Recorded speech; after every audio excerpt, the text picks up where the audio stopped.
Welcome to The Block. I'm Emily Proud. He's Carl Reed. He's Blake Brockermeyer. Guys, we got a lot to talk about, but before we get into what they are calling Sunbelt Saturday, we begin with Sunday's news out of Lincoln. Nebraska firing Scott Frost in his 5th season as head coach of the Huskers. He finishes with a record of 16-31. No winning seasons, no bowl appearances, a 5-22 record in close games, and having won no more than 3 Big Ten games in a single season. Guys, all that I just said, on top of a loss to Georgia Southern at home on Saturday, explains why he was fired. But Carl, explain to me, where did it ultimately go wrong with Frost? It was never a good fit from the beginning. There is always going to be admiration for alums and people wanting to bring alums back that are successful coaches to coach their programs. But how Scott Frost plays and the kind of systems that he wants to run do not fit at the University of Nebraska.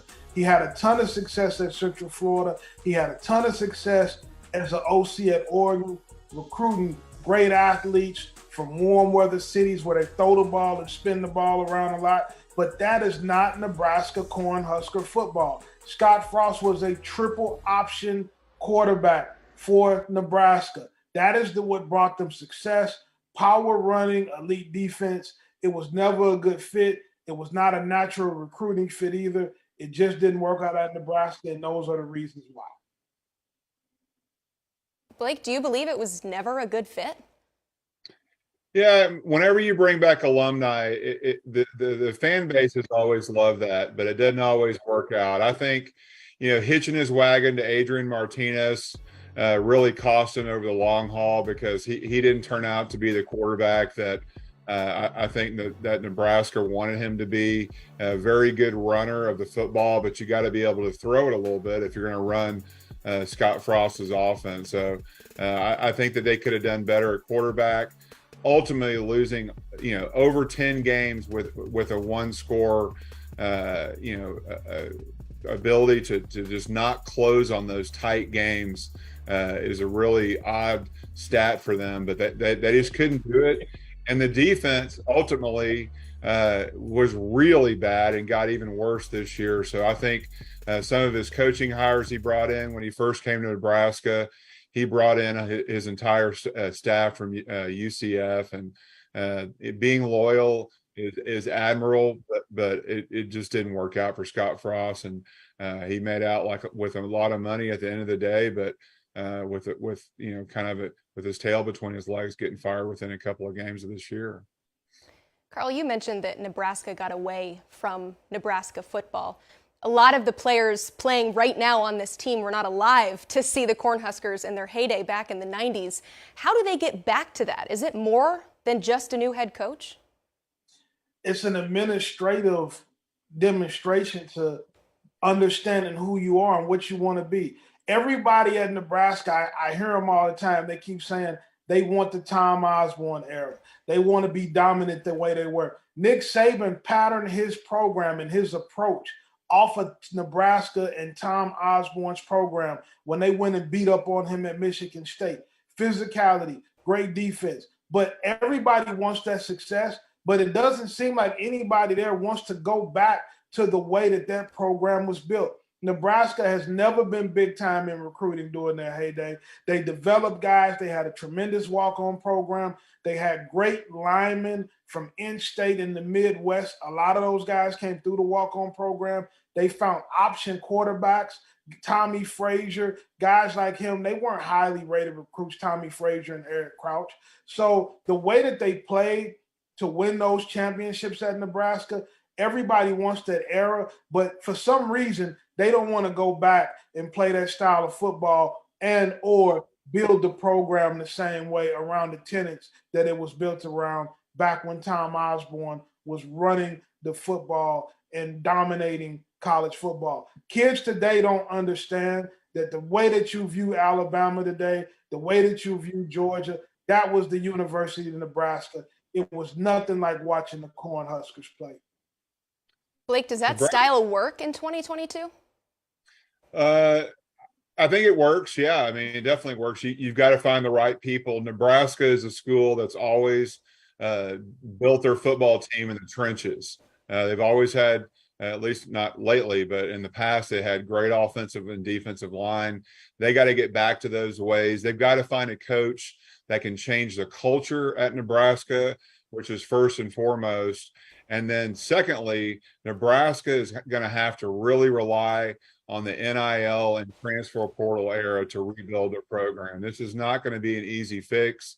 They're going to have to go out and get players that they normally couldn't get. They're going to have to overspend in the NIL market if they want to get back to relevant anytime soon, because it's not going to be, it's a changing landscape, and it's going to be harder for teams to get elite players when your program is not as good up and down the line of scrimmage. So they're going to have to go out, find an elite quarterback first, and then get their trench play figured out, because until you do that, it's all lost cause, because the trenches are where Nebraska has a chance to win games. And I agree with Blake on this. They do need elite quarterback play. They do need to participate in NIL, but they also need to understand what they are. I would argue with everybody for what Nebraska did. Tommy Frazier, Eric Crouch, and Scott Frost were elite quarterbacks for what the Cornhuskers were doing back then. And so I just think that right now they're lost. They ran Frank Solich out of town, who was the last connection to the Osborne era. Bill Callahan, Mike Riley, now Scott Frost, Bo Pelini. Nobody liked Bo Pelini when Bo Pelini was there winning 9 games a year. They have been floundering in the wind ever since they've gotten away from the way Tom Osborne won football games. Speaking of former Cornhusker quarterbacks, Nebraska now turns to Mickey Joseph as the interim head coach. Amy Just of the Lincoln Journal-Star brought this to our attention. Joseph is now the first black head coach in Nebraska history. Not just football, every sport. Carl, does he or should he get a fair shot at the permanent job? If he wins, I mean, he has to win. It's no different than any other interim coach that takes over the job. You're the first guy that has the opportunity to win and prove that you're the guy for the job. So we saw Dabo Swinney started off as an interim coach. He won a national championship. Ed Orgeron started off at LSU as the interim coach. He won a national championship, didn't end as well. So I think when you have that opportunity, you have the opportunity to show that you belong. Another thing that I think this helps Mickey Joseph with is, even if he doesn't keep the Nebraska job, it gives him an opportunity to audition for the other head coaching jobs that are going to come open. Mickey Joseph has been an elite recruiter. He's been an elite position coach. He's going to get an opportunity to lead Nebraska Cornhuskers. And so this is the best interview in the country that you could have for the position. Yeah, I agree with Carl. He's got to win. I mean, that's the only chance he's got to keep this job at Nebraska. Is going to have to win and win big. It's going to be really tough, starting off 1-2 the way they are right now. But anything's possible. One of the reasons that you fire a coach this early is so you can have the ability to be the first team to really go out on the market and try to hire the guy that you want. So I think that's obviously what Trev Alberts is thinking. I'm surprised that his seat's not a little bit hotter, because he had a chance to fix this situation in the offseason. He gave his former teammate an opportunity to come back when most people thought it was not going to work out. And so now it hasn't, and they've had to eat a lot of money because of it. So Mickey Joseph's in a tough situation. But I mean, if you look at it from his seat, like Carl said, this is a great audition for him. And if he turns it around quickly and the players rally behind him, then you could have a situation kind of like Clay Helton had at USC, where he's able to keep the job. Well, now that Nebraska is embarking on a coaching search, let's start with you, Blake. Give me a realistic possibility for who they should hire. Well, I think you have to look at Iowa State's Matt Campbell. I think that's a guy that is an elite culture changer. He's taken over a couple of programs now, changed the identity and the trajectory of both programs that he's had. Is a very well thought of coach that I think last year maybe looked around a little bit more than he had been. And I think Nebraska would be an opportunity for him to go into an even bigger program and a bigger stage and turn around a program that's been kind of floating out in the college football stratosphere, not really having a great place to land. So that would be the first guy that I would look at, and I think it would be a great fit at Nebraska, because the culture is the first thing that I think you have to look at to change, and he's a proven guy that's done it. Carl, give me a name. If I was Nebraska, I would go and get Jeff Monken, the coach at Army. Jeff Monken has turned Army into a very respectable program, bowl games every year. Navy is not even a factor anymore in that rivalry, as Army has been rolling over them. He's a guy that comes from a triple option background, which is the way that they played during the Tom Osborne era. And in my opinion, that's one of the best ways that Nebraska can play. They can recruit to that. They can recruit the kind of guys you need. They are going to have more success finding a quarterback that can run the triple option at a high level than they are going to be able to compete with the Blue Bloods, getting a five-star quarterback who can throw the ball all over the field. Jeff Monken is a high-level coach. He's going to bring a certain type of toughness and blue-collar character to an environment like that. He's a Midwestern guy with Midwestern ties. They have to improve their toughness and their culture and be dominant on both sides of the line. That would be the guy that I would call initially if I was the University of Nebraska. I like it. All right, Blake, let's get a little wild. Who's, potentially an out there guy that we should maybe keep our eye on, but could be shooting for the stars a little bit for Nebraska? Well, a guy that I would want to talk to for sure is Gary Patterson. Gary Patterson is one of the all-time great defensive coaches, has done it at a school at TCU that has developed guys that were not highly recruited guys on both sides of the ball, and really done an excellent job at turning TCU's football program around. He don't know if he wants to recruit at this level, especially with the NIL era, but he is an elite mind. He'd be a great fit. He's got some Midwestern ties, and Nebraska has failed hiring offensive coaches the last few times, so maybe they go the defensive route, and who better than Gary Patterson? All right, Carl, dare to dream. Who you got? If you're going to go with a defensive guy, Blake, you have to take a long look at Pittsburgh coach Pat Narduzzi. Pat Narduzzi has been a dominant defensive coach. He dominated at Michigan State in the Big Ten with the Spartan Dog defense. They were beating up on guys, and they were doing it with guys that were three-star recruits that they were developing and getting better. They weren't able to recruit the same kid that Ohio State and Michigan were recruiting, but they found a way to be dominant and win the Big Ten. And he's a guy that has already been in the Big Ten, can recruit the Midwest, has recruited that area for years, a very defensive-minded guy who could bring back the mentality of the black shirt defense. We've talked about the struggles on offense, but we also have to remember that Nebraska had the black shirt defense, which was an honor for guys to be on that field in that situation. Narduzzi can bring that back. He'll bring in an offensive coordinator that will run the ball and throw play action passing. He has the mentality that you need to be successful and the recruiting chops to win big at the University of Nebraska.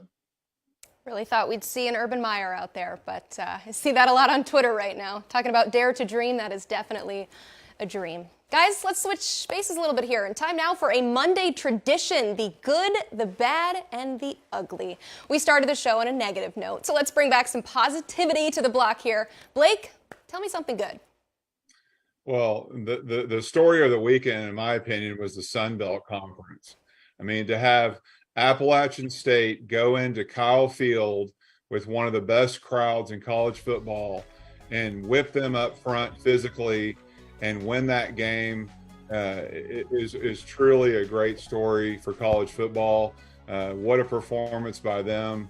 And just, you know, they got game day coming there now. I mean, they were planning on going down to Kyle Field for the Miami game, so they changed the whole game day location because of that. So good for them. Marshall going into Notre Dame and winning that game was incredible to watch. Just watching a very opportunistic defense for Marshall squat and sit on Notre Dame's kind of plotting offense was fun to watch. And then, of course, what we just talked about with the Fighting Clay Heltons of Georgia Southern, ironically going into Lincoln and beating Scott Frost in Nebraska in another one-score game, getting him fired. So Sun Belt Conference made off like a bandit with about $4.5 million in money that they were paid to play those games, and got 3 wins. So it's a great day for the Sun Belt and fun for college football.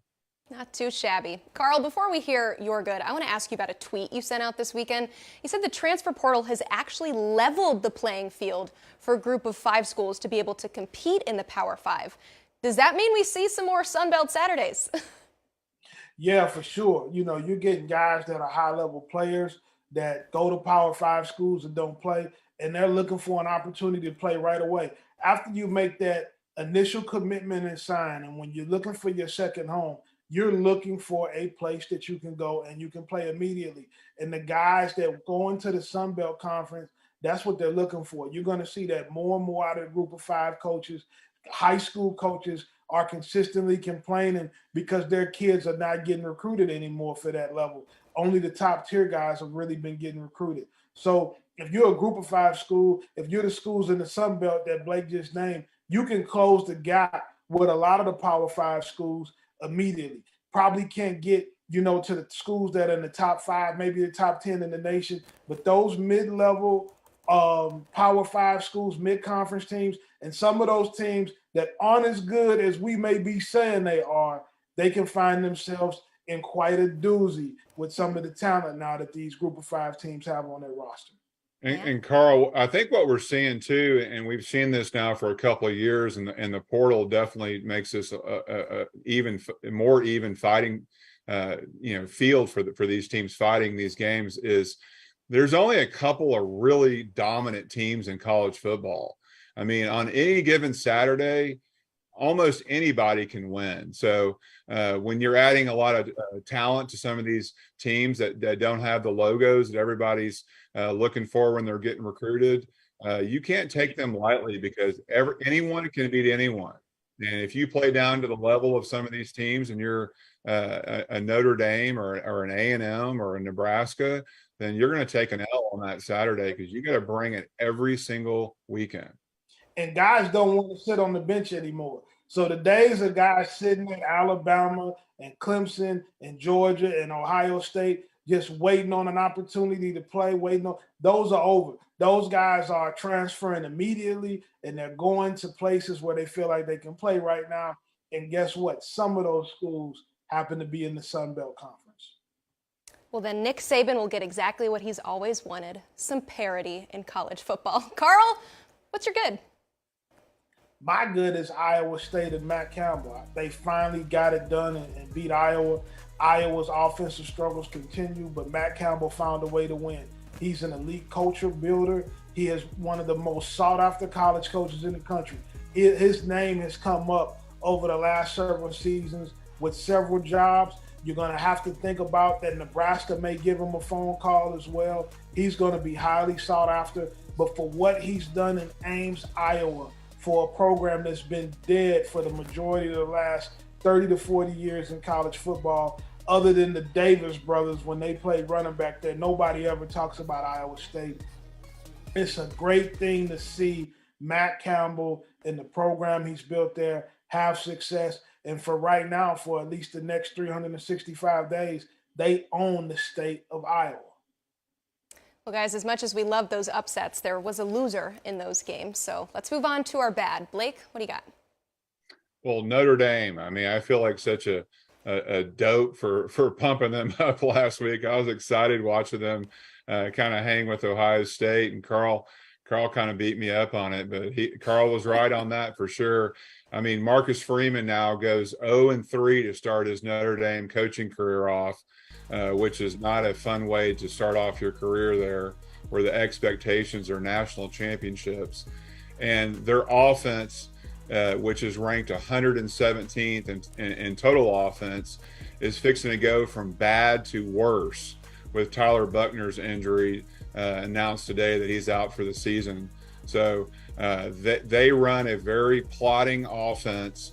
Michael Mayer is the only person on their offense that you have to stop that can really do anything. It's almost like stopping a triple option offense. They're a plotting 3 yards in a cloud of dust, short throws, quarterback run game. They're in for a very long season, an embarrassing loss at home versus Marshall. And looking at their schedule with Drew Pine fixing to be the next quarterback, and then who knows who's after him, they'll be lucky to make a bowl game this year. Yeah, that was bad. Losing the starting quarterback, losing the game, 0-3 to start Marcus Freeman's era. Yeah, it's hard to. I could actually argue that might be ugly in this case, but that means that there's an even lower low from that. Before we get there, though, Carl, who's your bad? My bad is Texas A&M. The boosters didn't sign up for this. They didn't go pay Jimbo Fisher $100 million for them to lose to Appalachian State at home. You have to decide right now, if you're Texas A&M, like, what do you want to be? You had the #1 recruiting class in the country. You got all of this hype around you. You beat Alabama last year, but then you finished the season kind of slow.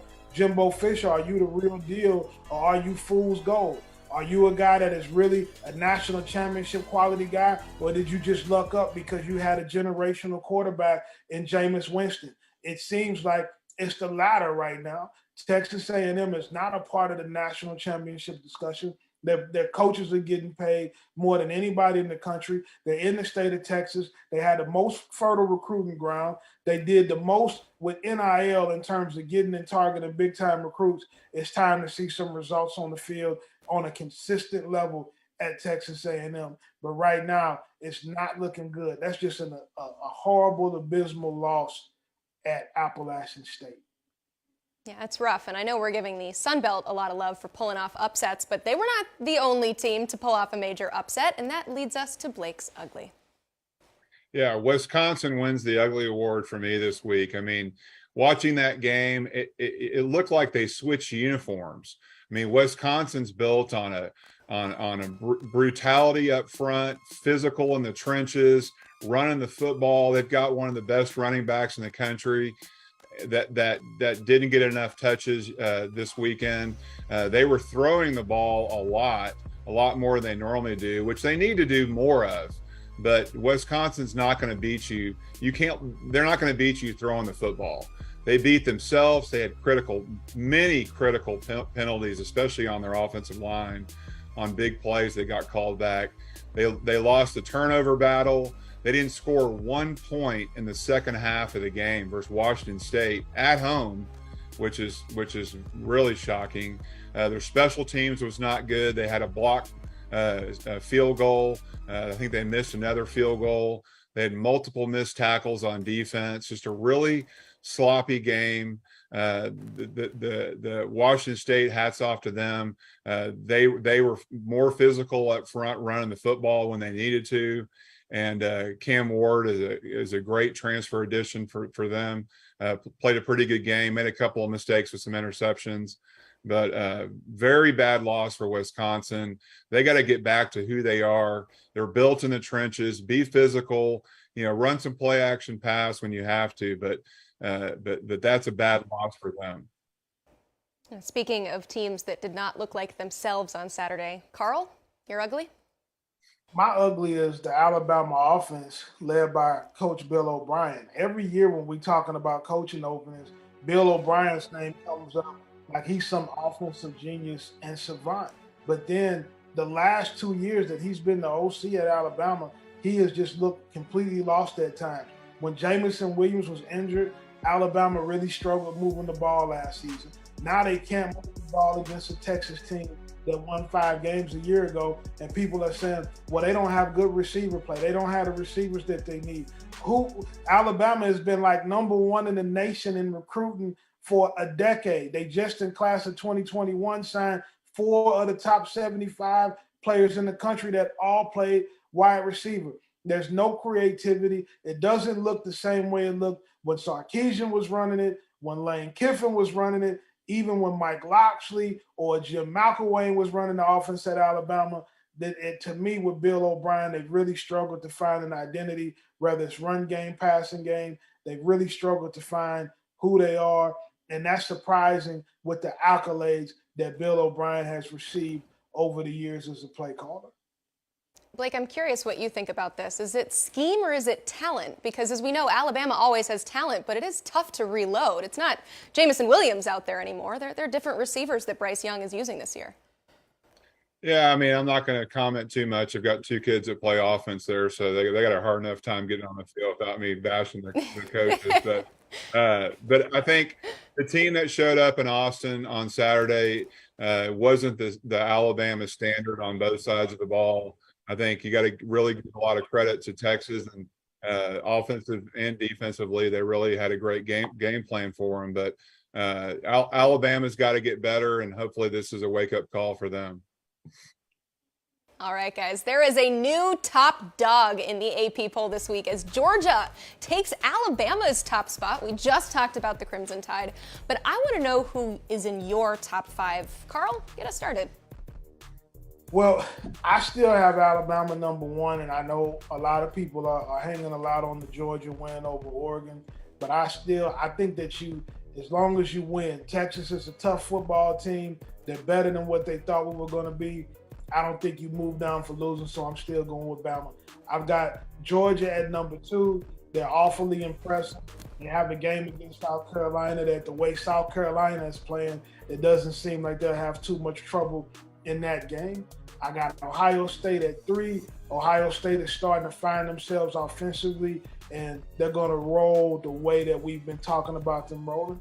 I still have Clemson in there at #4. Clemson is still undefeated. They're a team we had in the top 5 going in, and until Clemson loses a ball game, I got to keep them up near the top. And then #5, the University of Michigan. It seems like they've settled in on J.J. McCarthy, and they're going to be awfully dangerous. If they can run the table, that Michigan-Ohio State game at the end of the season is going to be mighty interesting, and that will be for all the marbles on who's going to the college football playoffs out of the Big Ten. I've got questions, but to make it fair, let's go to Blake first so we can compare and contrast.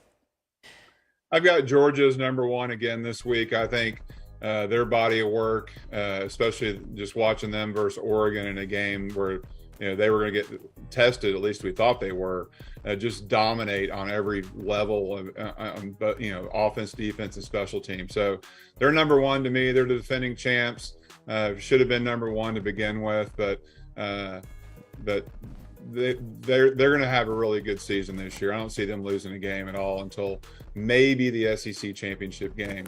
And then I got Bama at 2. I hesitated to even put them that high, but they did win on the road in a tough environment. The Texas fans and the experience was probably the best I've ever seen it in my lifetime in Austin. Bama always gets your best shot from everybody they play. They won the game somehow, so hats off to them for finding a way. Thank God for Bryce Young if you're an Alabama fan. And then I've got Ohio State 3rd.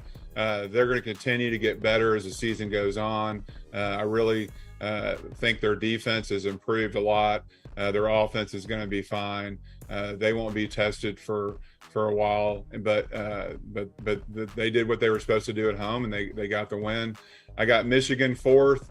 I really like what Michigan's doing on both sides of the ball. If they do go with J.J. McCarthy, I think that gives them a higher upside, an ability to really play deep into the season.